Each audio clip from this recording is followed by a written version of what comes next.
సమయం ఇచ్చిన దేవునికి వందనాలు. ఈ యొక్క దినాన పోయిన ఆదివారం మనం ఏం చెప్పుకున్నాం అంటారు?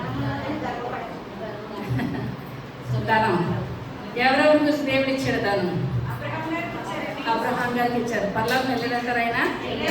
ఇంకా ఇస్సాకు, యాకోబు, యోసేపు, యోబు, దావీదు, సొలొమోను మహారాజు వెళ్ళారా పర్లోకం? మరి పోయిన వారం మాట్లాడలేదు.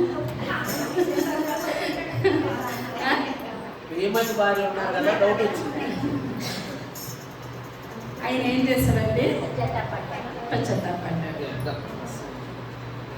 ఈ యొక్క దినాన మనం చెప్పుకునే వాక్యము ఆమోసు గ్రంథము మొట్టమొదటి అధ్యాయము మొట్టమొదటి వచనం.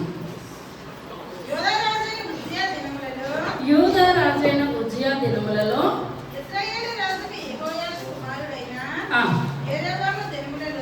యెరొబాము దినములలోను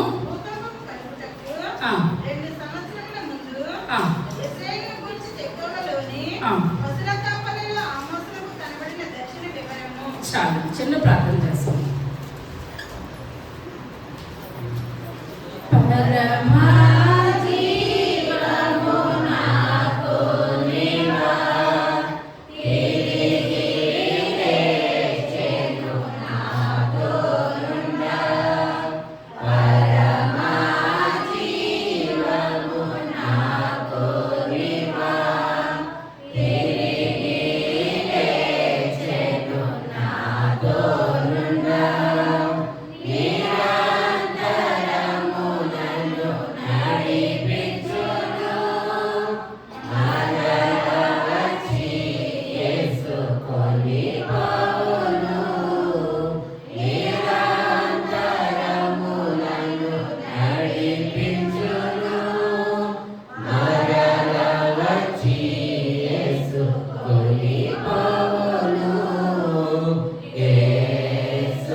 శ్రేష్టమైన నామాన్ని బట్టి ప్రభావం మీకే వందనాలు, స్తోత్రాలు, స్తుతులు చెల్లించుకుంటున్నాం తండ్రి. అయ్యా, ఏ యోగ్యత లేని వారు ప్రభా తండ్రి అని పిలవడానికి కూడా నాయన మా యొక్క జీవితాలు, మా యొక్క బ్రతుకులు నాయన మీ ముందు ప్రభా మృతి గుడ్డతో సమానం నాయన. మీకు వందనాలు తండ్రి. అయ్యా, నాయన యొక్క దినాన్ని ప్రభా నాయన మీ యొక్క రక్తం ద్వారా మమ్మల్ని అందరినీ కడిగి నాయన ఈ యొక్క పరిశుద్ధ దినాన్ని మమ్మల్ని నాయన మీ యొక్క సమయంలో దాన్ని తీసుకొని వచ్చిన విధానాన్ని బట్టి మీకు వందనాలు చెల్లించుకుంటున్నాను తండ్రి. అయ్యా నాయన బాబు మీ యొక్క నాయన రాకడి దినాల్లో మేము ఉన్నాం ప్రభా. అయ్యా దుర్దినాల్లో మేము ఉన్నాం ప్రభా. సరి అయిన జీవితాలు, సరి అయిన బ్రతుకులు మా అందరికీ దయచేయమని అడుగుతున్నాం తండ్రి. అయ్యా మీ వాక్యంతో మా బ్రతుకులు సరి చేసుకోవాలి నాయన. మీ వాక్యంతో మా యొక్క జీవితాలు సరి చేసుకోవాలి నాయన. ప్రార్థనా జీవితం మా అందరికీ కావాలి నాయన. అటువంటి గొప్ప కృపను ధన్యతను నాయన మా అందరికీ దయచేయండి నాయన. మీ మాటలు చెప్పుచుండగా నన్ను మరుగుపరచండి నాయన.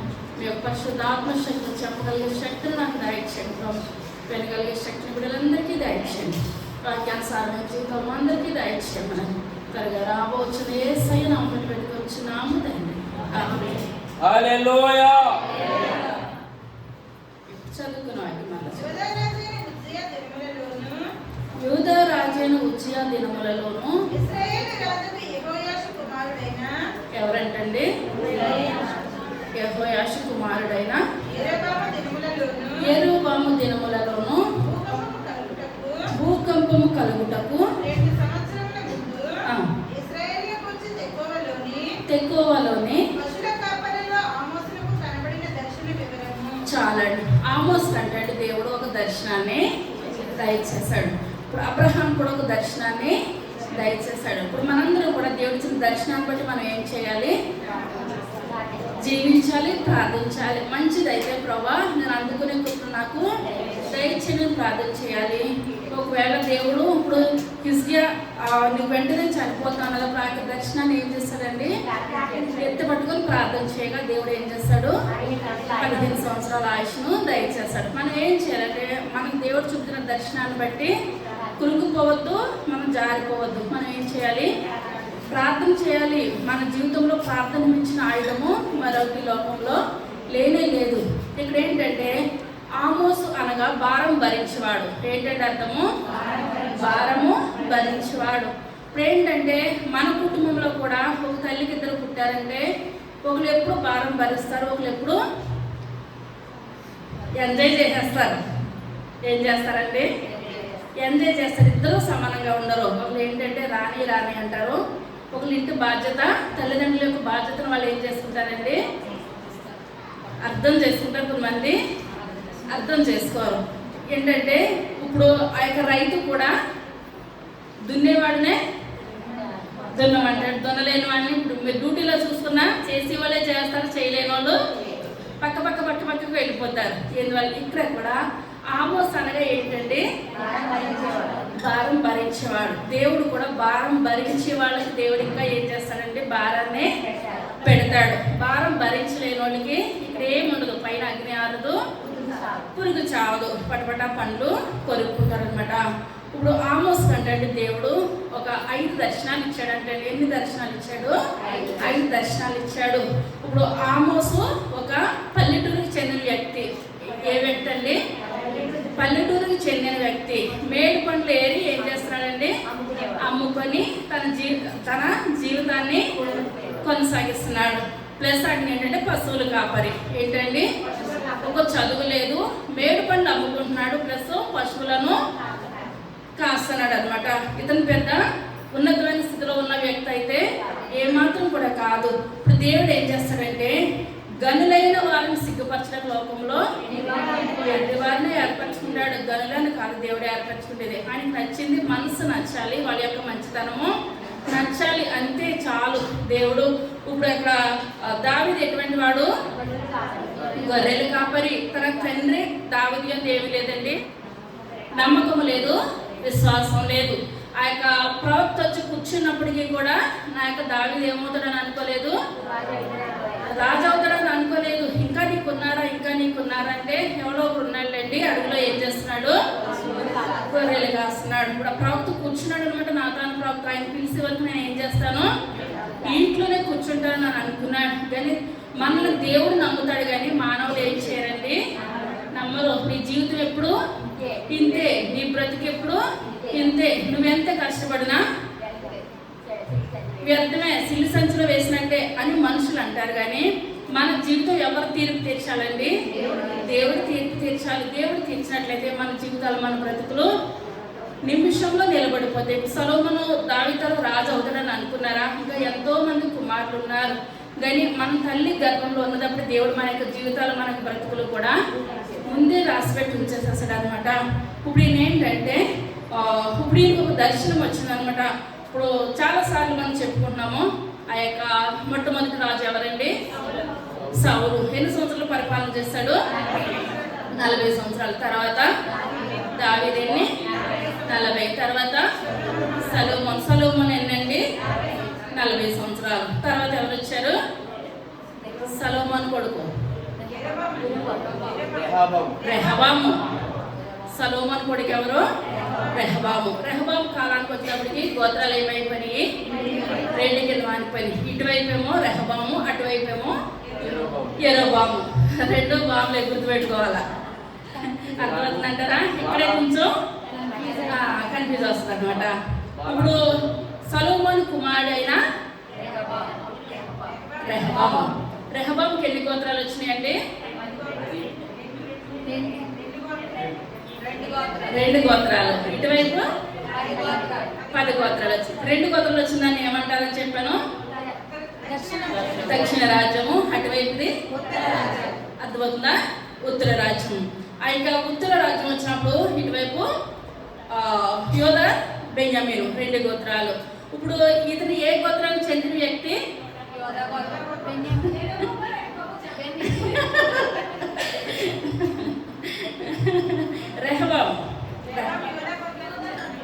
యోధ గోత్రానికి చెందినవాడు.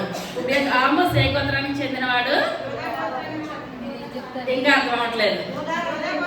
2 గోత్రాలకు సంబంధించిన వ్యక్తి యోధా బెన్యామీన్. ఇప్పుడు ఎవరు? ఆమోస్ ఏ గోత్రానికి చెందిన వ్యక్తి? యోధా బెన్యామీన్ 2 గోత్రాలకి చెందిన వ్యక్తి. మంచి వాళ్ళు అందరూ ఉన్నారంటే 2 చెందుతున్నారు. అర్థమవుతుందండి? మంచి వాళ్ళు ఉన్నారంటే 2 గోత్రాలకే చెందిన వారు ఉన్నారు. ఇప్పుడు ఈ యొక్క అధ్యాయం అంతా ఏ గోత్రాలకు చెందిన వాళ్ళ గురించి మాట్లాడుతుంది ఆమోస్ గ్రంథము? చెప్పండి ఏదో. ఆమోస్ గ్రంథం అంతా 10 గోత్రాలకు సంబంధించినటువంటి వ్యక్తుల గురించి మాట్లాడుతుంది. అర్థమవుతుందండి? జాగ్రత్తగా వినాలి. ఇప్పుడు అర్థమైతే అంత అర్థమైపోతుంది. ఇప్పుడు ఆమోస్ గ్రంథం అంతా 10 గోత్రాలకు చెందిన వారి గురించి వ్రాయబడి ఉన్నది. ఆమోస్ ఏ గోత్రానికి చెందినవాడు? 2 గోత్రాలకి చెందినవాడు. ఇప్పుడు 2 గోత్రాలకి ఇప్పుడు మనం ఎగ్జాంపుల్ చెప్పాలని అనుకున్నాం అనుకోండి. మన కుటుంబంలో 2 పిల్లలే ఉన్నారు. 2 పిల్లల కన్నా పక్కింటి అబ్బాయి మంచిగా చదువుతున్నాడు. 3వ వ్యక్తి, ఈ కుటుంబ వ్యక్తి కాదు, 3వ వ్యక్తి మంచిగా చదువుతుంటే తల్లిదండ్రులు వస్తామని ఎవరిని ఉదాహరణ తెస్తారు? ఆ అబ్బాయిని చూసి నువ్వు నేర్చుకో, ఆ అమ్మాయిని చూసి నువ్వు నేర్చుకో. అమ్మాయిని చూసి నేర్చుకున్న పిల్లలకి ఏమవుతుందండి? నన్ను చెప్పాలి కానీ పక్కింటి వాళ్ళ గురించి చెప్పేవంటే ఆ రోజు భోజనం కూడా తింటారన్నమాట పిల్లలు. ఇప్పుడు ఇక్కడ ఏంటంటే 10 గోత్రాలు మంచిగా లేవు. అర్థమవుతుందంటారా? 10 గోత్రాలు మంచిగా లేవు కనుక ఈ 2 గోత్రాలైనా ఆమోస్ని 10 గోత్రాల వారికి బుద్ధి చెప్పమని దేవుడు పంపిస్తున్నాడు. అర్థమవుతుందంటారా? ఇప్పుడు 10 గోత్రాల్లో చెప్పడానికి ఒక్క సరైన వ్యక్తి కూడా లేడు కనుకనే ఇప్పుడు మన కుటుంబంలో పిల్లలు మాట విన్నారా కనుకనే ఎక్కడికి పట్టుకొస్తాం? నేను వస్తున్నానంట శ్రీదేవి పిల్లలు చూసి నేర్చుకోండి అంటాను. ఇప్పుడు ఏంటంటే ఇప్పుడు మంచి పిల్లలు ఉదాహరణ ఎక్కడ పట్టుకొస్తారో, మన పిల్లలు మాట వినకపోతే వాళ్ళు చూసి మీరు నేర్చుకోండి అని అంటాం. ఇక్కడ కూడా దేవుడు 10 గోత్రాల వారికి సరైన విధానం లేదు కనుక ఆ యొక్క యోధా బెన్యామీన్ గోత్రానికి చెందిన వ్యక్తి ఎవరండి? ఆమోస్. ఆమోస్ అనగా భారం భరించేవాడు అనగా ఇప్పుడు చిన్న ఎగ్జాంపుల్ తెస్తేనే మేము సరిగ్గా లేమా, పక్కన పిల్లలు నచ్చారా అని అంటారు కదా.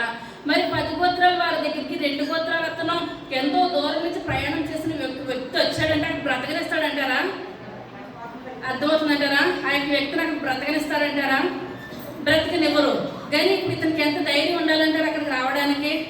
అసలనే ఈ యొక్క 10 గోత్రాల వారు దేవుడు ముందే చెప్తున్నాడు, వాళ్ళు మాట వినని ప్రజలు కానీ మాట వినని ప్రజల దగ్గరికి ఎందుకు పంపిస్తున్నాడంటే దేవుడు ఒకవేళ దేవుడి మీద ఎట్టుకోడు అనమాట. అర్థమవుతుందంటారా?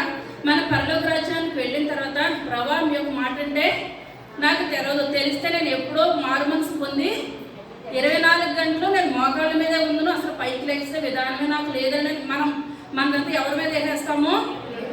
దేవుడి మీద వేసేస్తాం కనుక దేవుడు ఎప్పుడు కూడా ఏమి ఉంచుకోడండి? నిన్ను ఉంచుకోడు. ఒక్కొక్కసారి అనుకుంటాం ఆయన అలా వెళ్ళారంటే అందుకని అలా జరిగిందంటే వెళ్ళకపోతే దేవుడు ఎవరో కొన్ని పంపిస్తాడు మీరు వెళ్ళొద్దు అన్నాడని. అయినా వాళ్ళు ఏం చేస్తారండి? మాట వినకుండా వెళ్తారు కనుక అది నింద ఎవరి మీద? దేవుడి మీదకి వస్తుందంటారా? దేవుడి మీదకి రాదు. చెప్పినా వెళ్ళలేదు కనుకనే వాళ్ళకే దేవుడు వదిలేస్తారు, వాళ్ళకి అంటారు. ఇప్పుడు ఇక్కడ ఎవరి దగ్గర పంపించారండి? 10 గోత్రాల వారి దగ్గర. ఇప్పుడు అర్థమైందంటారా? 2 గోత్రాల వ్యక్తిని 10 గోత్రాల వారి దగ్గర పంపించారు. ఇతను దేవురని రాయబడి ఉన్నదండి తెకోవ యెరూషలేముకి 12 కిలోమీటర్ల దగ్గర దూరం అనమాట. ఆ యొక్క యెరూషలేముకి దగ్గర దూరం ఉన్న వ్యక్తి ఇప్పుడు ఎక్కడికి వచ్చాడండి? 10 గోత్రాల దగ్గరికి వచ్చారు. ఇప్పుడు ఇక్కడ 10 గోత్రాలలో ఇప్పుడు ఎవరు పరిపాలన చేస్తున్నారు రాయబడి ఉన్నదండి? ఏ యెరోబాము? 2వ యెరోబాము. అర్థమవుతుందంటారా? మన చెప్పారు కదా గోత్రాలు. ఇప్పుడు మొదటి యెరోబాము వచ్చాడికి స్టార్టింగ్ వచ్చేది అనమాట, రాజుల గ్రంథం దగ్గరికి వస్తుంది. ఇప్పుడు ఆమోస్ దగ్గరికి వచ్చాడికి ఏ యెరోబాము? 2వ యెరోబాము. 2వ యెరోబాము అనగా ఎవరైనా చెప్పాలి ఎన్నో రాజు? మళ్ళా 1, 2, 3, 4 లెక్క పెట్టండి.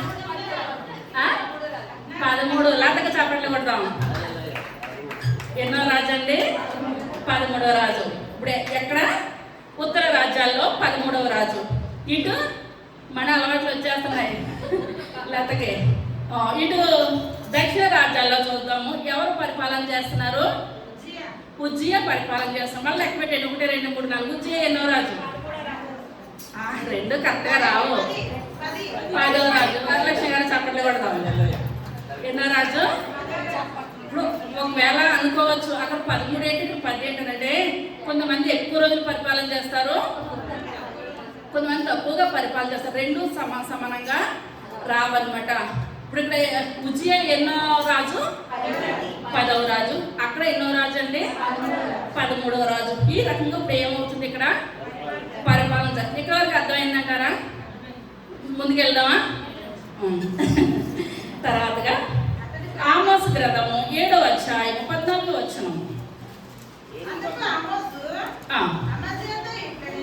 అమజ్యాతో ఇట్లా నేను ప్రవక్తనైనను కాదు, ప్రవక్త యొక్క శిష్యుడనైనను కాను,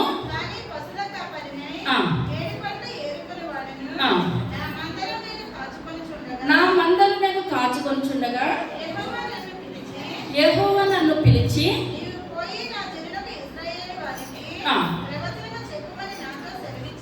ప్రవచనము చెప్పుమని నాతో సెలవిచ్చాను. ఇప్పుడు అక్కడ రాజుగారి దగ్గర ఒక ప్రవక్త ఉన్నాడు. ఆయన పేరు ఏం పేరు? అమజ్యా. ఇప్పుడు అమజ్యా ప్రతిదీ ఎవరి దగ్గర పట్టుకొని వస్తున్నాడు విషయాలు? రాజుగారి దగ్గర పట్టుకొని వస్తున్నాడు. రాజు ఎవరక్కడ?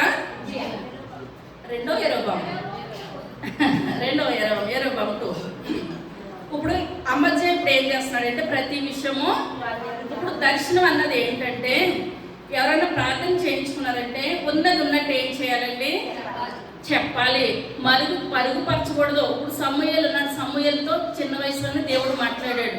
దేవుడు మాట్లాడినప్పుడు అప్పుడు మరి ఏలీతో మాట్లాడేవాడు కదా. ఇప్పుడు ఏలీ యాజకుడిగా ఉన్నాడు. ఇప్పుడు ఏలీతో దేవుడు మాట్లాడాడంటారా? మాట్లాడలేదు. మాట్లాడకుండా సమూయేలుతో మాట్లాడినప్పుడు ఎవరికి అర్థమైంది?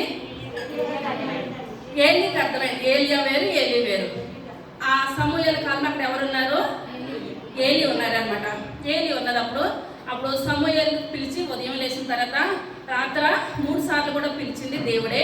నాకు తెలుసు అంటే ఈయనతో మాట్లాడలేదంటే ఈయనలో ఏం తక్కువైంది? ప్రార్థన జీవితం. ఎందువల్లంటే మన గంట తెచ్చిన మన బిడ్డలే, బలహీనతను తెచ్చిన మన బిడ్డలే. తల్లిదండ్రులు బీపీ పెరుగుతుందంటే ఎవరిని బట్టి పెరగవచ్చండి? పిల్లల్ని బట్టే పెరుగుతుంది అనమాట. ఇప్పుడు అక్క ఏలి కుమారులు ఎలాగున్నారు? మాట వినలేని స్థితిలో ఉన్నారు కనుక ఇప్పుడు ఏంటంటే ఆయనకు అనిపిస్తుంది లోకమందరికి నేను తీర్పు తీరుస్తున్నాను కానీ నా బిడ్డలే నా మాట వినట్లేదు. పైకి చెప్పినా చెప్పకుండా అనిపిస్తుంది అంటారా? అనిపిస్తుంది. బలము తెచ్చిన మన బిడ్డలే, బలహీనత తెచ్చిన మన బిడ్డలే. ఇప్పుడు ఏంటంటే ఇప్పుడు ఈయన బలహీన పడిపోయాడు కనుక ఆ అవకాశం ఎవరికి వచ్చింది? సమూయేలుకి వచ్చింది. సమూయేలు దగ్గరికి వచ్చినప్పుడు దేవుడు అంటున్నాడు, దేవుడు మాట్లాడినప్పుడు ఏలీ ఉదయం లేసి నువ్వు ఉన్నది ఉన్నట్టు నాకు చెప్పేసే, ఏదైనా సరే నేను సరి చేసుకునే స్థితి నాకున్నది. ఒకవేళ చెడ్డ మాటలు చెప్తున్నావని నేను అనుకోను. చదివారన్నా గ్రంథము? చెడ్డ మాటలు చెప్పారని నేను అనుకోను. దేవుడు నీకు ఏది బయలుపరిచినా అది తప్పు చెప్పావంటే అది నీకే, నాకు కాదు. ఇప్పుడు ఏంటంటే దర్శనం అన్నది చాలా మంది మంచిగా ఉన్నట్లయితే అమ్మో నాకు ఇదైన వాళ్ళు లేరు. ఇప్పుడు మీకు 7 అంతస్తుల బిల్డింగ్ వచ్చేస్తా నేను చెప్తాను, కానీ తెల్లారి రావాలి కదా. తెల్లారికప్పుడు ఒక సంవత్సరానికి అనేది ఏమవ్వాలి? రావాలి. రాకపోతే చెప్పిన వాళ్ళు తప్పు అంటారు కదా. కానీ ఇప్పుడు ఏంటంటే దేవుడు చూపిస్తే చూపించినట్టు చెప్పాలి, చూపించకపోతే చూపించలేనట్టు చెప్పాలి. కానీ వ్యర్థమైనది మన వాక్యం ఏంటంటే ఒక అక్షరం కలపొద్దు, ఒక అక్షరం తీయొద్దు. ఉన్నది ఉన్నట్టు మనం ఏం చెప్పాలి? వాక్యం దేవుడు చూపించినట్టు చెప్పాలన్నమాట.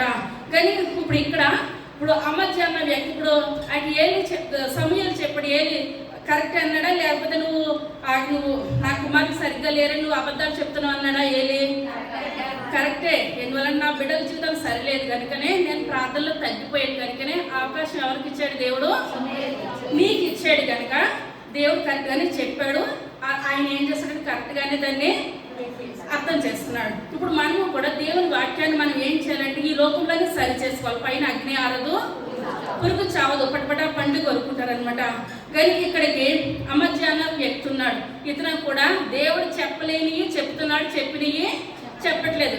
దేవుడు ఇంత కీడును చూపిస్తుంటే రాజుగారి దగ్గరికి వెళ్ళి ఆయన యెరోబాము 2 దగ్గరికి వెళ్ళి ఏమంటున్నాడు, రాజుగారు మీ రాజ్యం చాలా బాగుందండి, మీరు అంతా అంతా అంతా ఇంత లేని మాటలన్నీ కూడా చెప్తున్నాడు. లేని మాటలన్నీ చెప్తా ఉంటే రాజుగారికి ఏమనిపిస్తుందండి? సంతోషం అనిపిస్తుంది. నా యొక్క రాజ్యము మంచిగానే ఉంది, నా యొక్క రాజ్యం మంచిగానే ఉంది. అక్కడున్న జనాలందరూ కూడా ఏం చేస్తున్నారంటే భయంకరమైన విగ్రహారాధన చేస్తున్నారు. ఎందువల్లంటే ఆ యొక్క విగ్రహారాధన కూడా ఆ యొక్క మొదటి యెరోబాము ఏం చేస్తాడంటే దానిలో ఒకటి, బేతేలులో ఒకటి ఆయన ఏం చేస్తాడు, విగ్రహాలు పెట్టాడు అనమాట, దూడలను పెట్టాడు. పెట్టి మీరు అక్కడ పూజించండి అని చెప్పినప్పుడు ఎందువల్లంటే వీళ్ళు మళ్ళా 2 గోత్రాల వారి దగ్గరికి వెళ్ళిపోయి యెరూషలేముకు వెళ్ళిపోయి దేవుని స్తుతించి నన్ను రాజుకిని తృణీకరిస్తారేమో అని అతనికి డౌట్ వచ్చి ఏం చేస్తాడండి, దూడలను పెట్టేస్తాడు. పెట్టేసినప్పుడు అక్కడి నుంచి కూడా ఇప్పుడు 10 గోత్రాల వారిని 2 గోత్రాల వారిని ఏ మాత్రం కూడా కలవడం లేదు. మనం మంచి వాళ్ళతో స్నేహం చేస్తే మన జీవితాలు ఎలా ఉంటాయండి? మంచిగా ఉంటాయి. ఒక్కరోజు మనము ఆదివారం గుడి తప్పించి వ్యర్థమైన వాళ్ళతో మనం స్నేహం చేస్తాం అనుకోండి, 2వ వారం మన సింహాల్లో కూర్చోబెట్టేస్తారు. అర్థమవుతుందంటారా? అదే దేవుని బిడ్డలతో స్నేహం చేస్తే మనం ఏం చేస్తామండి, వాళ్ళని దేవుని సన్నిధిలోని మనం తీసుకొని వస్తాం అనమాట. కానీ ఇక్కడ ఏంటంటే ఇక్కడ ఆ యొక్క ప్రవక్త ఉన్నాడు, అమజ్యా అన్న ప్రవక్త. అతని ప్రవర్తన సరిగ్గా లేదు. రాజుగారికి ఎలాంటి మాటలు చెప్తున్నాడండి? చెడ్డ మాటలు చెప్తున్నాడు, కానీ మంచి మాటలు ఏమాత్రం కూడా చెప్పట్లేదు. మంచి మాటలు చెప్పట్లేదు కనుక ఆ యొక్క ఆమోసును ఎక్కడికి పంపించాడండి దేవుడు? 10 గోత్రాల వారి దగ్గరకు వచ్చి పంపించాడు. పంపించినప్పుడు ఆ యొక్క మన ప్రాంతానికి ఆ యొక్క 2 గోత్రాల వ్యక్తి వచ్చాడని ఎవరికి తెలిసిందండి? రాజుగారికి తెలుస్తుంది అనమాట. రాజుగారికి తెలిసినప్పుడు రాజుగారు ఇప్పుడు ఏమంటున్నారు, రాజుగారి దగ్గరికి వెళ్ళి అంటున్నాడు, అయ్యా రాజా, 2 గోత్రాల వ్యక్తి మన దగ్గరకు వచ్చి మన పట్టణము నాశనం అయిపోతుంది, మనం ఎందుకు పనికి రామని చెడ్డగా చెప్తున్నాడు. అయ్యా అతని మాట ఏమాత్రం కూడా నువ్వు వినొద్దు. ముందుగా ఎవరికి వేస్తారండి తాళం? రాజుగారికి వేస్తారు. ముందు ఒక ప్రవక్త వచ్చి చెప్పేస్తే మీరు నమ్ముతారంటారా? నమ్మరు. చాలా మంది బైబిల్ పట్టుకుంటున్నారు, వాక్యాలు చెప్తున్నారు, వాళ్ళకి దర్శనం లేకపోతే దర్శనాలు లేవంటారు. వాళ్ళకి లేవేమో కానీ ఇచ్చిన వాళ్ళని ఏం చేయాలి? నాకైతే లేదు, నేను ప్రార్థన చేస్తాను, కానీ దేవుడు రకరకాల అందరికి ఇవ్వాలని లేదు, సేవకులందరూ కూడా ఇవ్వాలని లేదు. ఒక్కొక్కరికి పాటల వరం ఇస్తాడు, ఒక్కొక్కరికి వాక్యం వరం ఇస్తాడు, ఒక్కొక్కరికి ఇప్పుడు తలాంతులు కూడా రకరకాలుగా ఉన్నాయి. అందరికీ ఒకటే వస్తుంది అన్నది ఏమాత్రం కూడా కాదు. ఇప్పుడు రాలేని వాళ్ళు ఏం చేయాలని అనగా, నాకైతే రావు, కానీ వచ్చిన వాళ్ళతో మీరు ఏం చేయొచ్చు? ప్రార్థన చేయించుకోవడం చెప్పాలి. కానీ ఏంటంటే పచ్చగా ఉన్న వాళ్ళకి లోకమంతా పచ్చే, వాళ్ళకి లేదు కనుక ఇంక లోకంలో తలాంతులే లేవని చెప్తారనమాట. దాన్ని బట్టి కూడా పరలోకంలో ఏం చేయాలండి? లెక్క చెప్పాలి. ప్రతి దానికి లెక్క. మనం ఈ లోకంలో జీవిస్తున్నామంటే ప్రతిదీ పరలోకంలో ఏం చేస్తాడండి? మనల్ని విమర్శ దినాన, తీర్పు దినాన మనం నిలబడి మన నోటుకుండా వచ్చిన ప్రతి మాటకి కూడా మనం ఏం చేయాలండి? తీర్పు తీర్చాలి. ఇప్పుడు ఇక్కడ అమజ్యా అన్న వ్యక్తి దేవునికి అక్కడ రాజుకి చెప్తున్నాడు కదా, మరి ఇతని మాట ఇతను లెక్క తీర్చుకోవాలి కదండి, లెక్క తీర్చుకోవాలి. తర్వాత మనం చూసుకున్నట్లయితే 1 కొరింథీయులకు రాసిన పత్రిక 1వ అధ్యాయము 27వ వచనం.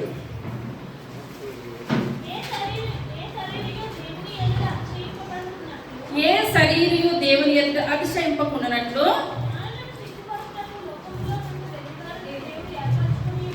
జ్ఞానులను సిగ్గుపరచునకు లోకంలో ఎవరు ఏర్పరచున్నాడు ఏంటండి? వెర్రి వారిని దేవుడు ఏర్పరచుకొని ఉన్నాడు.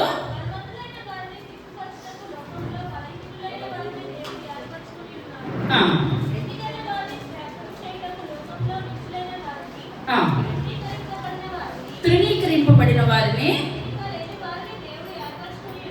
చాలండి. ఇప్పుడు ఇక్కడ అమజ్యాకు ఒక అవకాశం ఇచ్చినప్పుడు ఇతను ఏమన్నా వినియోగించుకుంటున్నాడంటారా?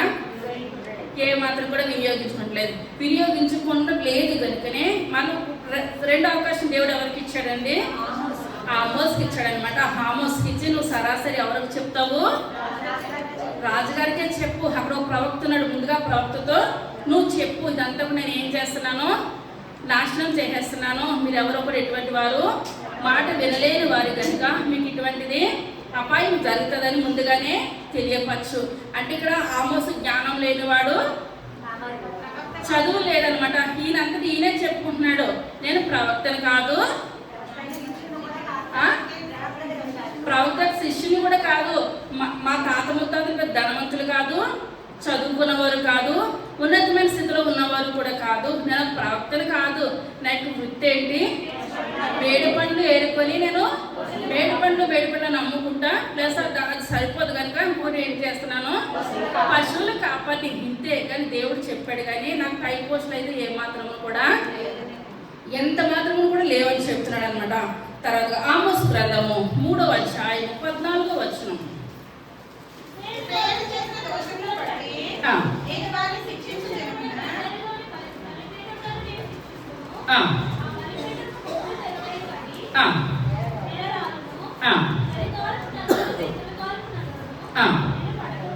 పడగొట్టేదను,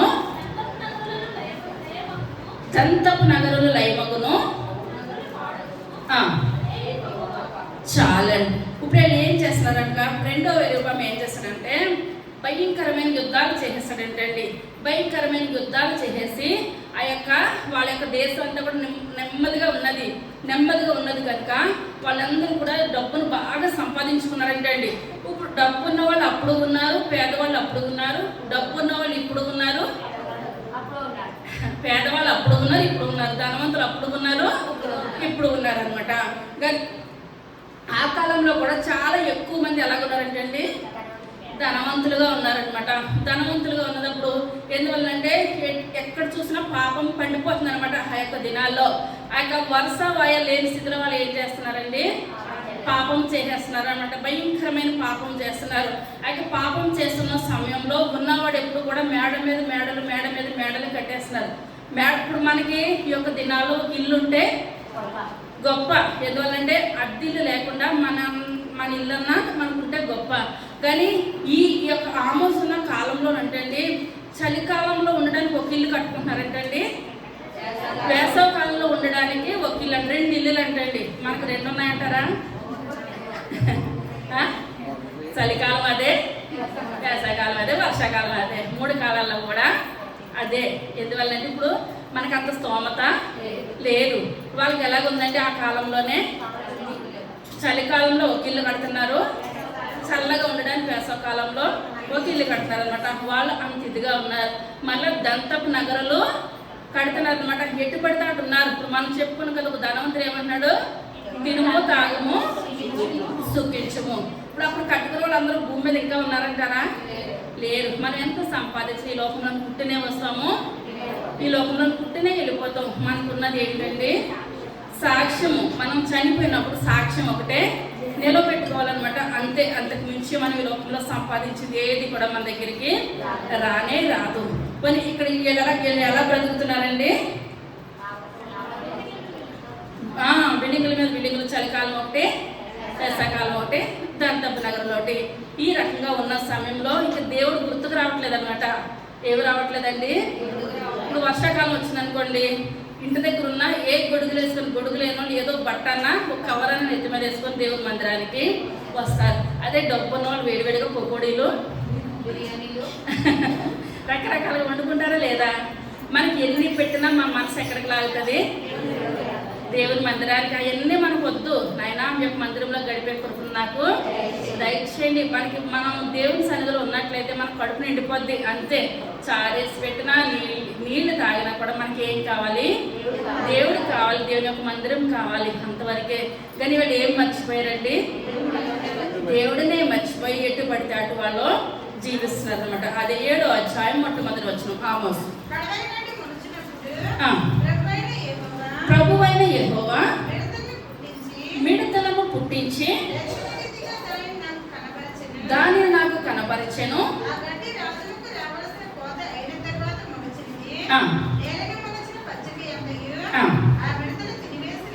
ఆ మిడతలు తినివేసినప్పుడు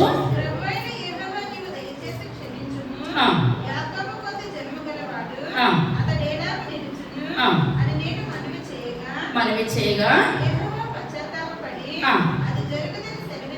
చాలండి. ఇప్పుడు ఏంటంటే ఎన్ని దర్శనాలు వచ్చినాయని చెప్పారండి ఆమోస్ గారికి? 5 దర్శనాల్లో మొట్టమొదటి దర్శనం ఏంటి?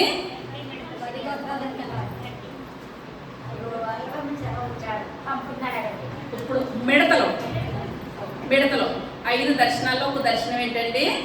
ఫస్ట్ దర్శనము మిడతలు అనమాట. మనం చదువుకున్నాం కదా, 7:1 మళ్ళీ చదవండి.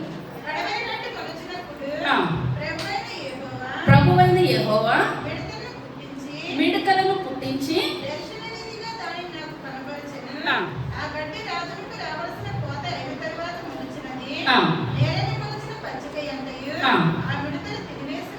ఆ మిడతలు తినివేసినప్పుడు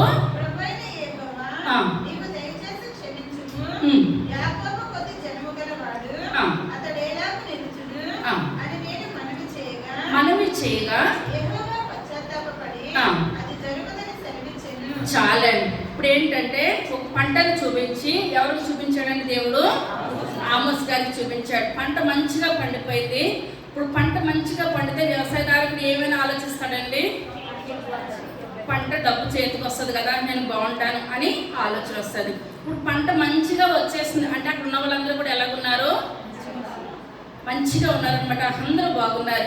కానీ మనం అనుకుంటాము అన్నీ బాగుండేసరికి మనం అంటాం సాతానుడు ఏం చేస్తాడు?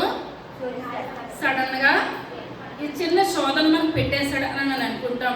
ఎందుకంటే మనం ఉన్నతమైన స్థితిలో ఉన్నట్లయితే దేవుడిని మనం ఏం చేస్తామండి?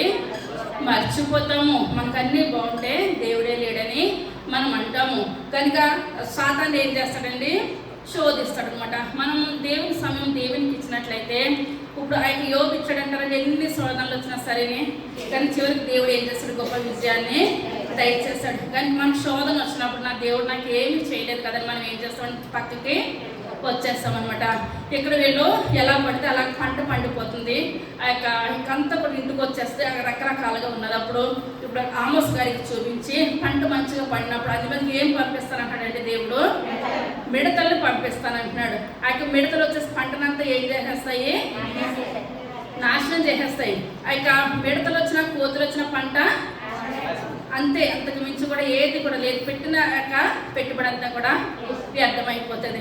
ఆ యొక్క మిడతలు వచ్చేస్తాయని చెప్పినప్పుడు ఆమోస్ గారికి బాధ కలిగిందనమాట. బాధ కలిగి ప్రభువా ఆ యొక్క పంట చేతికి వచ్చినప్పుడు ఆ యొక్క తిండి నువ్వేం చేయొద్దు, పాడు చేయొద్దు అయ్యా, ఒక అవకాశాన్ని వాళ్ళకి దయచేయండి అయ్యా. ఎందుకంటే నేను ప్రాణానికి తెగించి నేను ఏం చేస్తున్నాను ఇక్కడ నేను అప్పుడు ఇంకా ఈ దర్శనాలు పట్టుకుని వెళ్ళాడు అనమాట. నేను అక్కడికి వెళ్తాను, వాళ్ళని మీరు ఏం చేయొద్దు, నాశనం చేయొద్దు, వాళ్ళు మీరు రక్షించండి ప్రభా, రక్షించండి ప్రభా అని ప్రార్థన చేసినప్పుడు ఆయన ఆమోస్ ప్రార్థన ఆలకించి దేవుడు అంటున్నాడు, ఆమోసు నేనేం చేయను, నేను నాశనం చేయను, నేను మిడతల్ని పంపించను. ఇదే ప్రార్థన ఆదికాండము 18వ అధ్యాయము 24వ వచనం.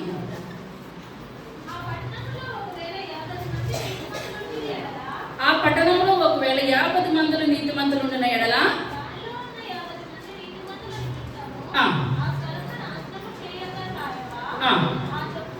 ఆ చొప్పున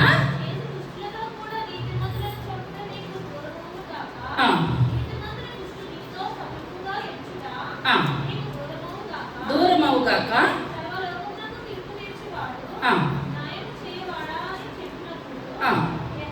యెహోవా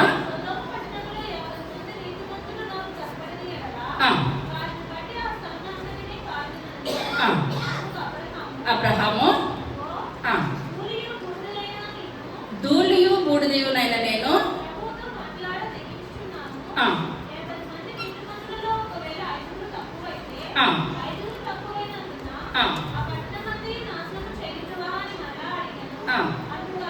అందుకైన చేయన నేను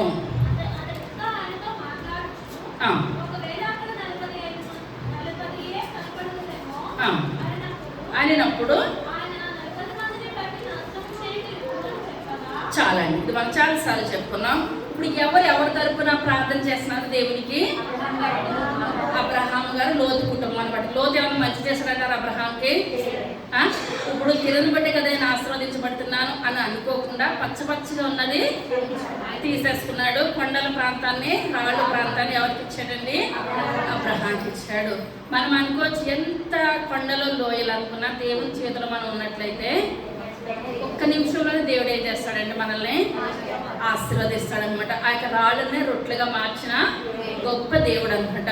కానీ ఇదంతా చూసుకున్నట్లయితే లోతు కుటుంబం అక్కడ ఉన్న సొదొమ గొమొర్రా పట్టణం నాశనం అయిపోతున్నాడని అబ్రహాం గారు ప్రార్థన చేసినప్పుడు దేవుడు అంటున్నాడు, అక్కడ 50 మంది నీతిమంతులు ఉన్నాయి, ఎలా కాపాడుతామని అబ్రహాం అన్నది. అక్కడ ఉన్నారంటారండి? లేరు. చివరికి ఎంతమంది దాకా వచ్చేస్తారండి? భయం వేస్తుంది దేవునితో మాట్లాడతాం. ఇంత తెగించి ఆయన బిడ్డల గురించి మాట్లాడాడా? ఆయన కుటుంబం గురించి మాట్లాడాడా? లోతు కుటుంబం గురించి దేవునితో మళ్ళీ అంటున్నాడు దేవుని అబ్రహాం గారు, అయ్యా దుమ్మిని నాయన ధూళిని ప్రభావ మిమ్మల్ని తండ్రి అని పిలవడానికి కూడా నాకు అర్హత లేదయ్యా, ఒక్క అవకాశం ఇవ్వండి ప్రభావ. అందరు 10 మంది ఉన్న ఎడలా నేను ఏం చేస్తాను? రక్షిస్తాను. అందరు 10 మంది కూడా ఉన్నారంటారండి? 10 మంది కూడా లేరు. ఇంకా చివరికి లోతు కుటుంబం ఒక్కటే మిగిలింది.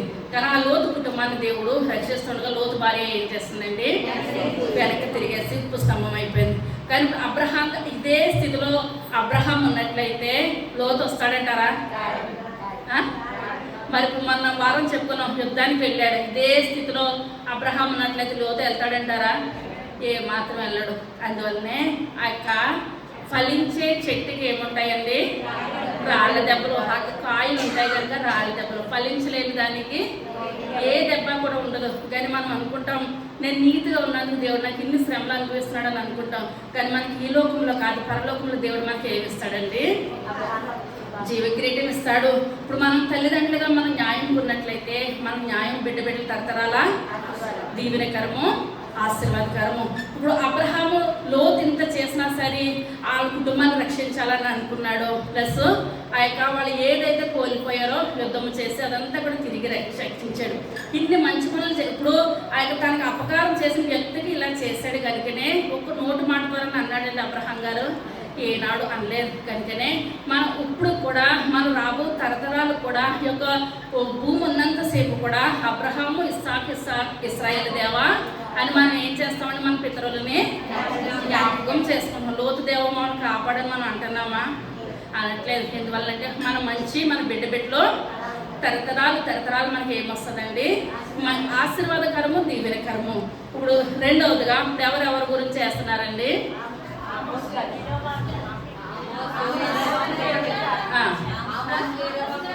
ఆమోసు 10 రాజ్యాల వారి గురించి చేశాడు. అబ్రహాము లోతు కుటుంబం గురించి చేశారు. మూడవదిగా మోషే ఇశ్రాయేల్ గురించి ఇశ్రాయేల్ ప్రజల గురించి చేశారనమాట. నిర్గమకాండము 32వ అధ్యాయము మొట్టమొదటి వచనం.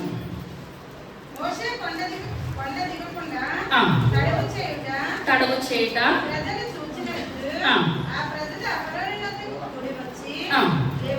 లెమ్ము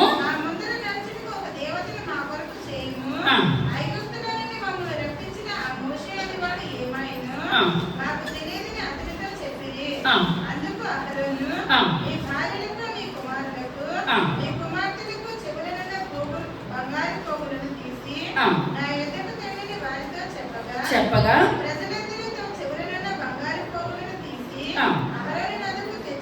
చాలండి. ఇప్పుడు ఇక్కడ ఏంటంటే మోషే గారు దేవుడు ఎక్కడికి రమ్మన్నారండి? కొండ మీదకి, సేనాయి పర్వతం మీదకి రమ్మని చెప్పినప్పుడు మోషే గారు ఎన్ని రోజులు ఉన్నారు? 40 రాత్రులు పగల నుండి దేవుడి యొక్క ఆజ్ఞలను పట్టుకొని వచ్చారనమాట. 10 ఆజ్ఞలు పట్టుకొని వస్తూ ఉంటుండగా ఏం వినబడుతుంది? కింద కేకలు ఎట్టుబడితాటు గోల కింద వింటుంటే దేవుడు అంటున్నాడు, ప్రజలు ఎట్టుబడితాటు విగ్రహారాధన చేస్తున్నారు, మారిపోయారని చెప్పినప్పుడు ఇంకా మోషే గారి దగ్గరకు వచ్చేంత వరకు కూడా అది గమనించుకోలేదన్నమాట. అదే అధ్యాయం 11వ వచనం. బ్రతిమలాడుకొని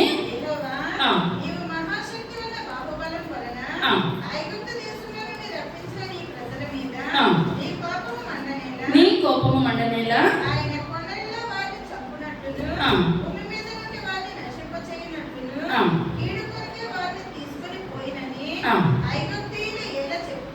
చెప్పుకొనవలెను.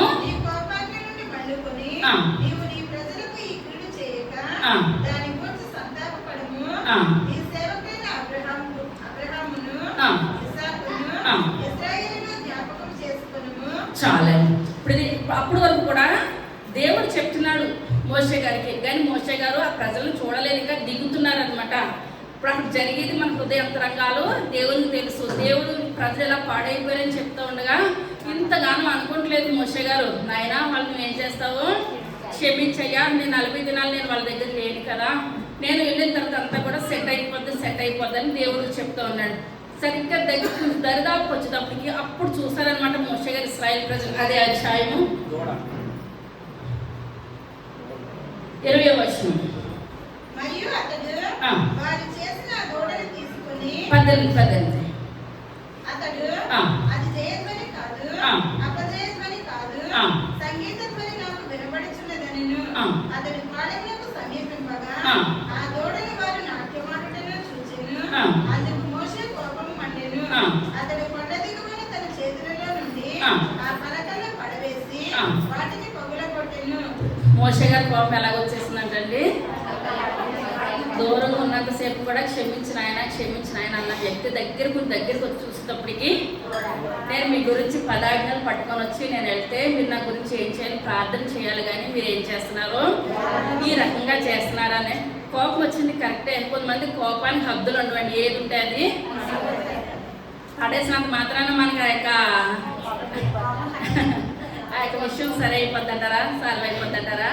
కానీ అవ్వదు. కానీ ఆ నిమిషంలోనే ఏం చేస్తామండి, కోపం అసలు ఎక్కడ ఆపమన్నా ఆగదనమాట. మోషే గారి కోపం కూడా ఆ రకంగా అయిపోయిన తర్వాత బాధపడ్డారంటారా? మోషే గారు బాధపడ్డారు.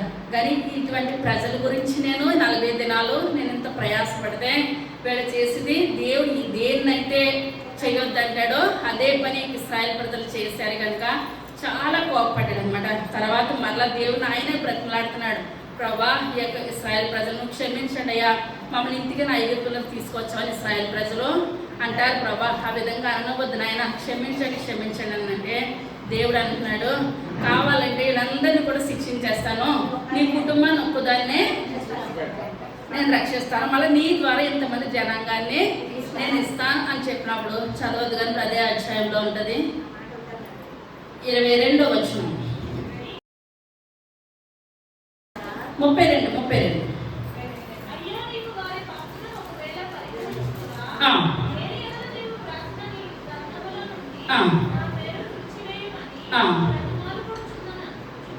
ఇప్పుడు ఏమంటున్నారండి, నా జీవ గ్రంథంలో నుంచే నా పేరుని తీసివేయండి ప్రభా. ఇప్పుడు పరలోకం వస్తుందని మోషే గారికి తెలుసు. ఆయన ఈ లోకంలో ఉండగానే నాకు ఏమిస్తావు నాయన, జీవగ్రంథంలో నా పేరు నువ్వు లెక్కిస్తావు అంటే అంత ఓపిక ఉన్నదనమాట.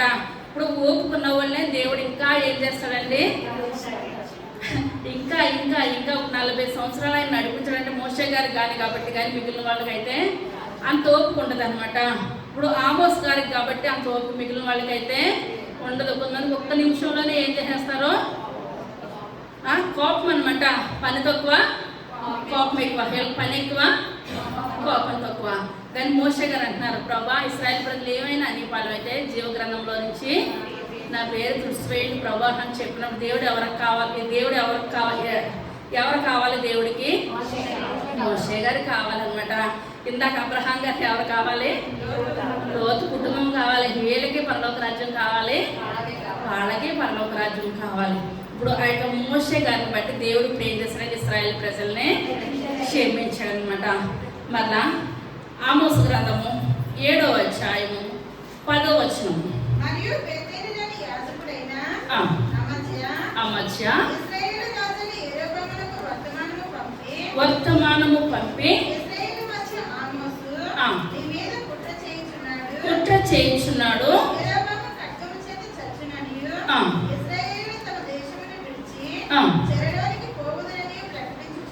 ప్రకటించుచున్నాడు.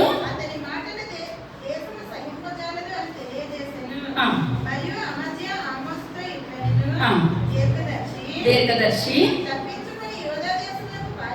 పారిపోము,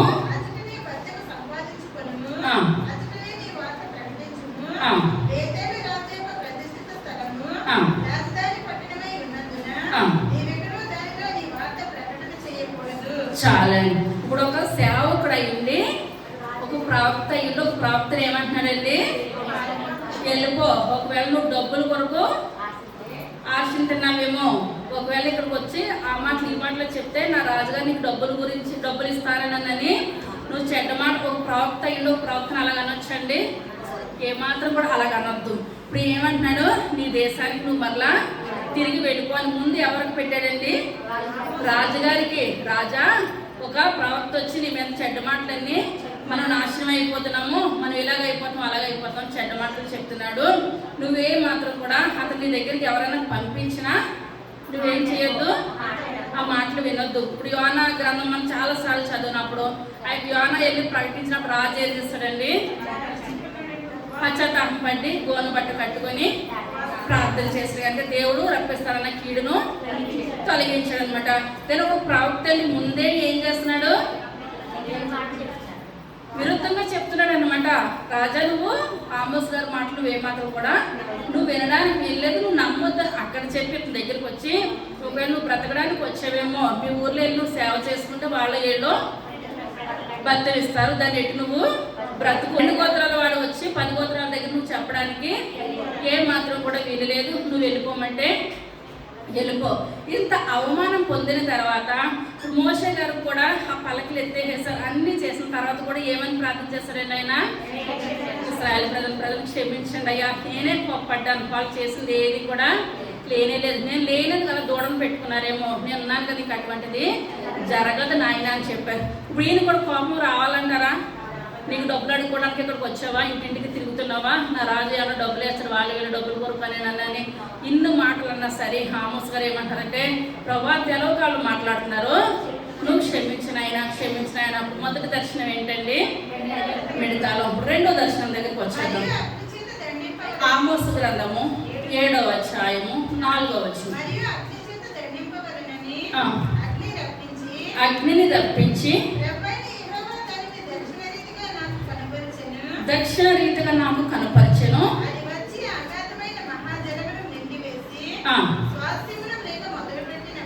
మొదలు పెట్టినప్పుడు కొద్ది జన్మ గలవాడు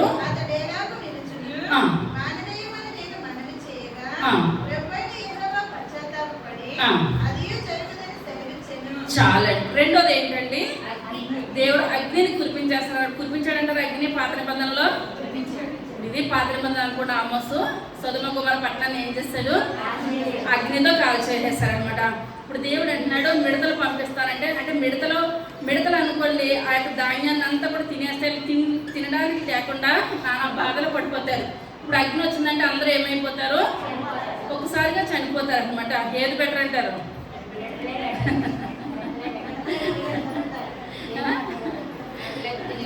ఏదే వద్దు కానీ ఇప్పుడు ఇక్కడ ఏంటంటే అగ్నిని కురిపిస్తారని చెప్పినప్పుడు ఇప్పుడు ఈయన ఏమంటున్నారు? ప్రభా, అగ్నిని కురిపించి నాశనం చేద్దయ్యా, 10 గోత్రాల వారు ఆ విధంగా పాడవడం నాకు ఏమాత్రం కూడా ఇష్టం లేదు. అదే యేసుప్రభు గారు ఉన్న కాలంలో కూడా యాకోబు లూకాసు వార్త 9వ అధ్యాయం 52వ వచనం. యెరూషలేమునకు వెళ్ళుటకు మనసు స్థిరపరచుకొని తనకంటే ముందుగా దూతలను పంపెను, బస సిద్ధము చేయవలనని ప్రవేశించిరి గాని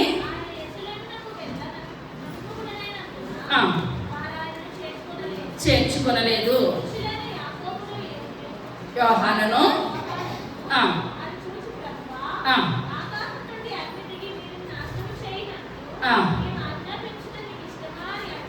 చాలండి. ఇప్పుడు ఇక్కడ ఏంటంటే ఇప్పుడు ఎక్కడికి వెళ్ళడానికి యేసయ్యకి ఇష్టం లేదు? సమరయ పట్టణం అనమాట. సమరయ పట్టణానికి వెళ్ళడానికి ఇష్టం లేదు. ఇష్టం లేని స్థితిలో కూడా వాళ్ళు చేర్చుకోవాలని తెలుసు అనమాట. ఇప్పుడు యేసుప్రభు గారు వస్తే హేళన చేస్తారు, అవమానిస్తారు, నిందిస్తారు అనమాట. అటువంటి స్థితిలో ముందుగా దూతలను అక్కడ పంపించి అంతా సరి చేసిన తర్వాత యేసుప్రభు గారు ఎవరెవరు తీసుకుని వెళ్ళారండి? పేతురు, యోహాను గారిని తీసుకుని వెళ్ళారు. వీళ్ళిద్దరిని తీసుకొని సమరయ పట్టణానికి వెళ్ళినప్పుడు యేసుప్రభు గారు వాక్యం చెప్తుంటే అక్కడ ఎవరు కూడా వినట్లేని స్థితిలో ఒక పేరు పెట్టాడు దేవుడు. ఏమని? ఉరిమెటి వారు పోయి నరికేస్తని పెట్టాడు అనమాట దేవుడు. ఏం పేరు పెట్టాడండి? ఉరిమెటి వారు పోయి నరికేస్తారు. పటిక్కిన వాళ్ళకి ఏమొచ్చేస్తుంది? కోపం వచ్చేస్తుంది. కొంతమంది సందర్భం లేకుండా కోపపడతారు, ఎదటి వాళ్ళకి కూడా చిరాకు అనిపిస్తుంది. ఇప్పుడు వీళ్ళు ఏంటంటే సందర్భం లేకుండా కాదు, ఏసైన ఒక మాట అంటే వాళ్ళకి ఏమొచ్చేస్తుంది, కోపం వచ్చేసి ఏసైన ఏదన్నా అంటే చాలు వాళ్ళు ఏం చేసేస్తారో అర్థం కాలేని స్థితిలో చేసేస్తారు అనమాట. ఇప్పుడు ఏసైన వాళ్ళు చేర్చుకోవట్లేదని యాకోబు ఇంకా దేవుని దగ్గర ఆజ్ఞ పొందుకున్నారు. ఆజ్ఞ పొందుకోకుండా ఉరిమేయాలని అనట్లేదు. ఏసయ్య మీరు ఒక్కసారి ఆజ్ఞ ఇచ్చినట్లనే మేము ఇక్కడ అందరూ మిమ్మల్ని చేర్చుకోవట్లేదు కనుక పైనుంచి ఏం వచ్చేస్తుంది, అగ్ని వచ్చేస్తుంది ప్రభు అని చెప్పినప్పుడు దేవుడు ఏమంటున్నాడండి, అది ఏమొద్దు. ఎందువల్లంటే మరలా రాబో దినాల్లో ఆ సమరయ పట్టణం అంతా కూడా ఏం జరుగుతుంది, సమరయ స్థితి ద్వారా మార్పు చెందుతుంది. మనం అప్పటికే చూస్తాము, మన తండ్రి తరతరాలు చూస్తాడు. యోహాను సువార్త 4వ అధ్యాయం వచ్చేటప్పటికల్లా వాళ్ళందరూ కూడా మారారు అనమాట. మారుతారు. అప్పుడు కూడా దేవుడిని అంగీకరించలేదు, దేవుడు అంటే తెలియదు. కానీ దేవుడు ఎవరి ద్వారా ఏర్పరచుకోవాలో వాళ్ళ ద్వారానే దేవుడు వస్తేనే వాళ్ళ సమరయ పట్టణం వాళ్ళు అంగీకరించలేదు. కానీ ఒక సమరయ స్త్రీ ప్రకటించగా అందరూ కూడా చిన్నలేంటి పెద్దలేంటి ప్రతి ఒక్కరు కూడా మారి మళ్ళీ వాళ్ళ కుండల్ని పగలు కొట్టేస్తారు. మళ్ళీ ఏమాత్రం కూడా వెనక చూడలేదనమాట. కానీ ఆ విషయం ఎవరికి తెలియదు, యాకోబుకి యాహానికి తెలియదు. అగ్నిని కురిపించేయాలి అని అంటారు కదా, దేవుడు కురిపించాడు అంటారండి, కురిపించలేదు. ఇక్కడ కూడా ఆమోస్ గ్రంథంలో 2వ దర్శనంలో దేవుడు అంటున్నాడు, అక్కడ అగ్ని నేను ఏం చేస్తాను, కురిపించేస్తానని అంటుంటే యేసయ్య ఆమోసు వద్దంటాడు అనమాట. యేసయ్య కురిపిస్తానంటే ప్రభా ఒక అవకాశం వాళ్ళకి దయచేయండి, ఆ అగ్నిని ఏమాత్రం కూడా కురిపించొద్దు అంటున్నాడు. 3వ దర్శనం ఏంటంటే ఆమోసు గ్రంథము 7వ అధ్యాయం 9వ వచనం.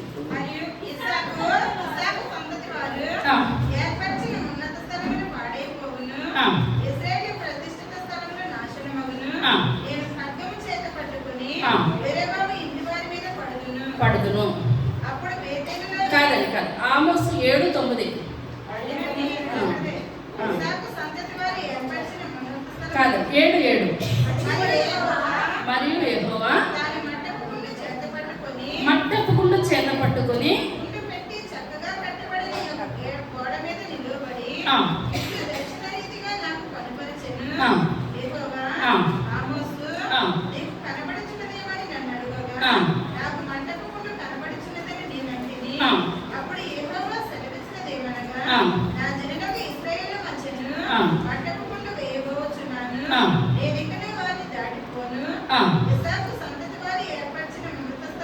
చాలా. 3వది ఏంటండి, మట్టపు కుండ. మట్టపు కుండ ఎవరు పట్టుకుంటారు, తాటి మేస్తులు పట్టుకుంటారు అనమాట. ఏదన్నా గోడ కట్టాలంటే మాటకి ఏం చేస్తారు, మట్టపు కుండ వేసి చూస్తారు అనమాట. ఒక ఇటుకు పైకి వచ్చిందా, ఇటుకు కిందకు వచ్చిందా అని మనకు అర్థం కాదు, కానీ వాళ్ళకే అర్థమవుతుంది అనమాట. కానీ మనకి తీర్పు తిన్నాను మనం అనుకుంటున్నాము, ఏం కాదులే అని అనుకుంటున్నాం. కానీ మనల్ని దేవుడు ఒక మట్టపు కుండ వేసి మనల్ని ఏం చేస్తాడంటండి, మనం కరెక్ట్గా వచ్చేయాలన్నమాట. ఎక్కువ రావద్దు, తక్కువ రావద్దు. తాపి మేస్తైనా ఒక ఇటుకు చిత్తకొడతాడేమో సరిగ్గా లేకపోతే, మనకి అక్కడ అటువంటిది ఏది లేదు. ఒక చెయ్యి పాపం చేస్తే చెయ్యికి బదులు శరీరం అంతా కూడా వెళ్ళిపోతుంది. కన్ను పాపం చేస్తే కన్నుని బట్టి మొత్తం ఏది కూడా ఒక్క అవయవాన్ని బట్టి అన్నీ కూడా అగ్నిలోకి వెళ్ళిపోతాయి. దేంతో కొలుస్తున్నాడండి దేవుడు, మట్టపు గుండె వేస్తున్నాడు. మట్టపు గుండె వేసి కొలుస్తూ ఉంటుంటే ఒక్కళ్ళు కూడా 10 గోత్రాల వారు సరిగ్గా లేరు. దేవుడు అంటున్నాడు ఆమోసు నేను మట్టపు గుండె వేసి కొలిసినప్పుడు ఒక్కరు కూడా సరిగ్గా లేరాయా అని చెప్పినప్పుడు ఆ యొక్క ఆమోస్ అంటున్నాడు, ప్రభా వాళ్ళకి మీరు ఒక అవకాశాన్ని దయచేయండి. ఎన్ని అవకాశాలు అయినాయండి, మొట్టమొదటిది మిడతలు, 2వది అగ్ని, 3వది మట్టపు గుండు. విన్నారంటారా, వినలేదు. 4వది ఆమోస్ గ్రంథము 8:1 దర్శన రీతిగా ఆమోసు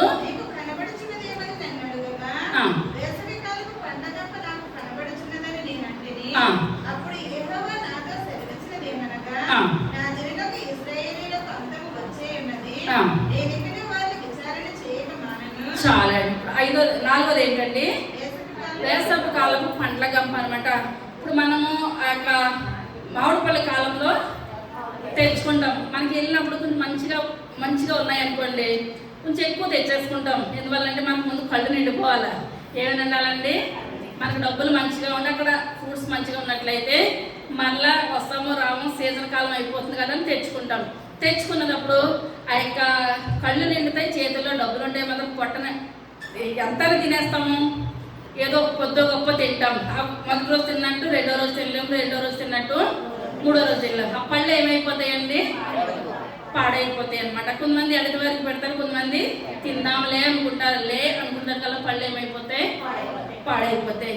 పాడైంది ఏం చేయాలి, బయట పాడవేయాలన్నమాట. పాడవేసినప్పుడు అనిపిస్తుంది అయ్యో పక్క వాళ్ళకి ఎట్లా సరిపోయి తిందామని అనుకుని ఏం చేయలేదు, ఎదటి వారికి కూడా పెట్టలేదని అప్పుడు అనిపిస్తుంది. ముందు తిందాంలే కొన్ని తెచ్చుకున్నాం కదా, మనకి గుర్తునే రాలేదు కదా అని మనసు ఏమంటుందండి, రకరకాలుగా అనిపిస్తుంది. ఇక్కడ ఇశ్రాయేలు పాపం అంటే పండిపోయిందంట. ఏమైపోయింది, పండిపోయింది. ఆ యొక్క వేసవి కాలం పండ్ల గంపలాగా ఆ యొక్క పాపం పండిపోయింది. ఏమైపోతుంది, పండిపోయిన ఆకు రాలిపోద్ది అనమాట. ఇప్పుడు వీళ్ళందరూ కూడా పాపము పండిపోయింది, క్షమించడానికి కూడా అవకాశం లేని స్థితిలో వాళ్ళు వచ్చేసేసారు. ఆ యొక్క పండిపోయింది కనుక వాళ్ళు అంతం చేసేయాలని ఆ యొక్క దేవుడు ఆమోస్ గారితో ఏంటంటే, ఆమోస్ అంటున్నాడు, ప్రభా పండిపోయింది కూడా మీరు ఏం చేయగలుగుతారు, సరి చేయగలుగుతారయ్యా. మనం చనిపోతున్న సమాధిలో పెట్టేస్తున్నారు, మనం సరి చేస్తున్నాడు ఆయన, సరి చేస్తున్నాడు. ఎండిని ఎముకలు చిగురింప చేయగలిగిన శక్తి ఎవరికి ఉన్నదండి, దేవాది దేవునికి ఉన్నది. ఆ యొక్క మన మూడైన జీవితాలు ఈ లోకము నువ్వు ఎందుకు పనికిరాదన్న జీవితం దేవునికి ఏమవుతుందండి, చిగురింప చేస్తుంది. సమరయ స్త్రీ జీవితం ఏమైంది, చిగురించింది. కానీ మన జీవితాలు ఏ యోగ్యత లేని జీవితాలను దేవుడు ఏం చేస్తున్నాడు, మన జీవితాల్ని చిగురింప చేస్తున్నాడు, ఆశీర్వాదంగా ఇస్తున్నాడు, దీవెనకరంగా అనుగ్రహిస్తున్నాడు. ఇంకా పాడైపోయి వాళ్ళ మాట వెళ్ళలేనోడు, ఆయన పండ్ల గంప పాడైనట్టు వాళ్ళ జీవితాలు పాడైపోయి బయట పారవేస్తానంటే దేవుడు అంటుండే ఆమోస్ ప్రభా మళ్ళీ వాళ్ళకి ఒక అవకాశాన్ని మీరు దయచేయండి ప్రభా, వాళ్ళ మాట వింటారయ్యా అందులో ఎన్ని అవకాశాలు అయ్యండి, 4 అవకాశాలు అయింది. 5వ అవకాశం 9వ అధ్యాయం మొట్టమొదటి వచ్చింది.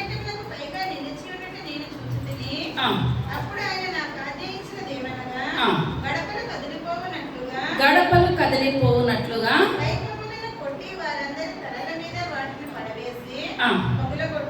పగులగొట్టుము.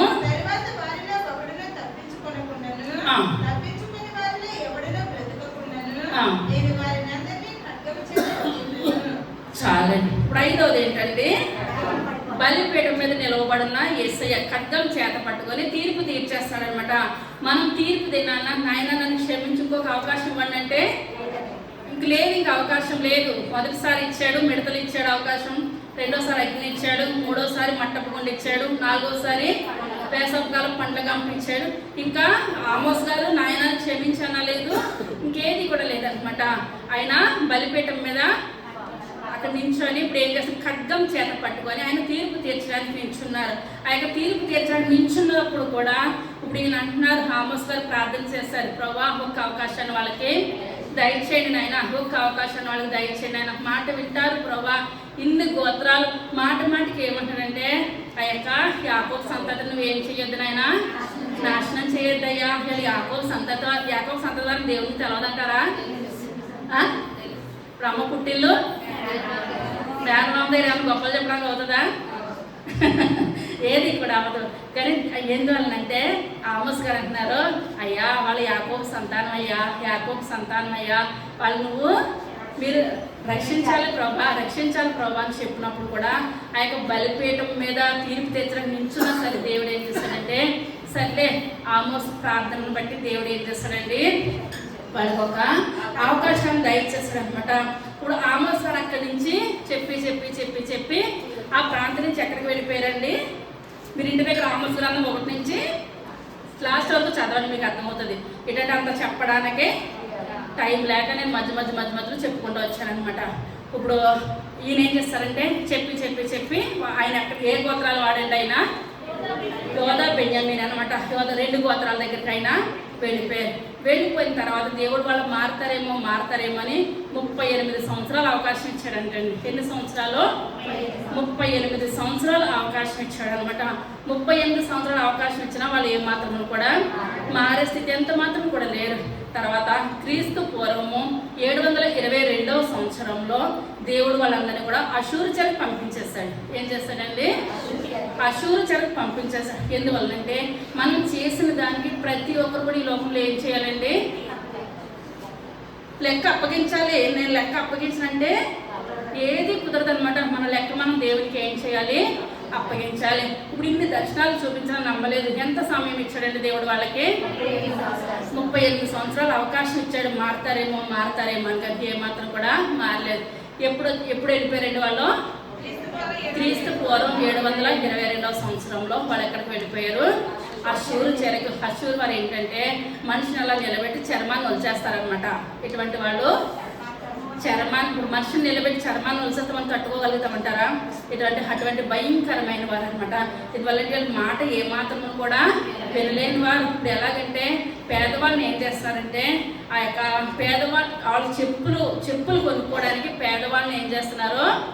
అమ్మి చెప్పులు కొనుక్కుంటున్నారు. ఎంత గర్వంగా ఉన్నారంటే వాళ్ళ ఇంట్లో ఉన్న బానిసలను ఏం చేస్తున్నారంటే అండి వేరే వాళ్ళకి అమ్మి చెప్పులు కొనుక్కుంటున్నారు.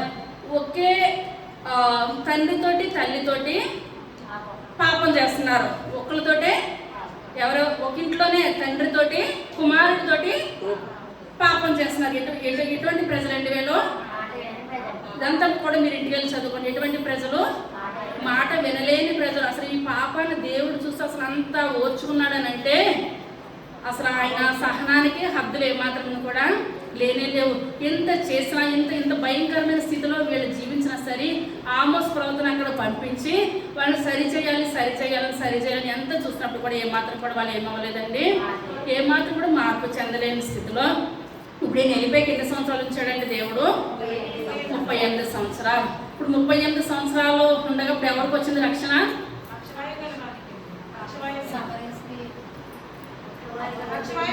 పక్షగాయం అలవానికి బెతెస్దా కోనేరు ఎన్ని సంవత్సరాలు ఉన్నారు? ఇప్పుడు 38 సంవత్సరాలు. కానీ అప్పుడు యేసై లోకంలోకి వచ్చారు. యేసై ద్వారా స్వస్థత కలిగింది. 38 సంవత్సరాలు ఉన్న మనిషిగానే స్వస్థత కలిగింది. కానీ ఇప్పుడు వీళ్ళకి ఇన్ని సంవత్సరాలు పెట్టినా సరే ఏం కలగలేదండి? మార్పు ఏమాత్రం కూడా కలగలేదు. చివరికి అక్కడికి వెళ్ళిన తర్వాత ప్రార్థన చేసినా సరే ప్రయోజనము ఎంత మాత్రం కూడా లేదనమాట. మనం ఈ లోకంలో ఉండగానే మన జీవితాలు ఏం చేయాలండి? సరి చేయాలా, మన బ్రతుకులు సరి చేయాలా. ఇప్పుడు ఆ యొక్క 2 రాజ్యాలు ఎవరు పరిపాలన చేస్తున్నారు? ఉజ్జియా ఎన్నో రాజు? 10వ రాజు. ఇటువైపు యెరోబాముతో 13వ రాజు పరిపాలన చేస్తున్నాడు. కానీ పరిపాలన చేస్తుండగా ఈయన ఏ రాజ్యానికి చెందిన వ్యక్తి? ఆమోసు. యోధా బెన్యామీను 2 గోత్రాలకి చెందిన వ్యక్తి. ఎక్కడ వాళ్ళని ప్రకటించాడు? 10 గోత్రాల దగ్గర ప్రకటించాడు. ఆమోస్ యొక్క ఊరు తెకోవా. ఇప్పుడు ఎన్ని దర్శనాలు చూపించాడు ఆమోస్ గారికి? 5 దర్శనాలు. మొట్టమొదటిది మిడతలు, అగ్ని, పట్టపుగుండు, పండగంప, ఖడ్గం, చేత. అర్థమైందంటారా? అర్థమైంది. మీరు మారారంటారా? మన సంఘం ఏం సంఘం? మాట వినే సంఘం. వాళ్ళంతా పైకి లేసి నుంచి చిన్న ప్రార్థన చేస్తాం. సర్వశక్తి కలిగిన తండ్రి, కృప కలిగిన తండ్రి, దయ కలిగిన ఆయన, మీ యొక్క దయ కలిగిన శ్రేష్టమైన నామాన్ని బట్టి ప్రభావ వందనాలు, స్తోత్రాలు, స్తుతులు చెల్లించుకుంటున్నాను తండ్రి. ఈ యొక్క దినాన్ని చెప్పబడిన వాక్యాన్ని బట్టి మీకు వందనాలు చెల్లించుకుంటున్నాను తండ్రి. అయ్యా ఎంత చెప్పినాను ప్రభా, వాళ్ళ మాట వినలేని ప్రజలు ప్రభా. అయ్యా వాళ్ళు ఏమాత్రం ఆయన మీకు లోబడలేదు, నాయన మాట వినలేదు తండ్రి. అయ్యా చివరికి వాళ్ళందరూ అశూరు చెరకు వెళ్ళిపోయారు తండ్రి. నా సంఘం ఆ విధంగా కాదు ప్రభా, మాట వింటారు ఆయన. సమయానికి వస్తారు ప్రభా, మీ యొక్క సన్నిధిలో జీవిస్తారు ఆయన. అయ్యా లోబడే వాళ్ళు నాయన మీరు బహుగా ఆశీర్వదించే దేవుడు నాయన, కృప చూపే దేవుడు నాయన. అందరిని బట్టి మీకు వందనాలు చెల్లించుకుంటున్నాను తండ్రి. విన్న వాక్యాన్ని బట్టి మీకు వందనాలు నాయన. అయ్యా నాయన వ్యర్థంగా పోనవద్దు ప్రభా, మేము హృదయాలు భద్రపరుచుకొని నాయన మీకు నాయన దగ్గరగా మేము జీవించే గొప్ప భాగ్యాన్ని దయచేయండి తండ్రి. ఏ యోగ్యత మాకు లేదు ప్రభా, ఏ ఘనత మాకు లేదు నాయన. మీరు మమ్మల్ని ఈ విధంగా ఆశీర్వదిస్తున్నారంటే నాయన మీ ఉచితమైన కృపలు ఆయన అందరిని బట్టి మీకు వందనాలు చెల్లించుకుంటున్నాను తండ్రి. అయ్యా మేము అబ్రహాం గారి లాగా ప్రభా, మోషే గారి లాగా నాయన, ఆమోస్ గారి లాగా నాయన ఎదుటి వాళ్ళ గురించి మేము ప్రార్థించే గొప్ప భాగ్యాన్ని మాకు దయచేయండి. భారము కలిగి ప్రార్థన చేసే గొప్ప కృపను మాకు దయచేయండి. అయ్యా మా సంఘం నానాటి మీరు అభివృద్ధి పరచండి ఆయన. అనేకమైన దీవెనలతో నాయన మేమందరం నేను ముందుకు వాడబడిగల గొప్ప కృపను ధన్యతను దయచేయండి. సరిగా రాబోచిన యేసయ్య నామమున వేడుకొంచున్నాము తండ్రి.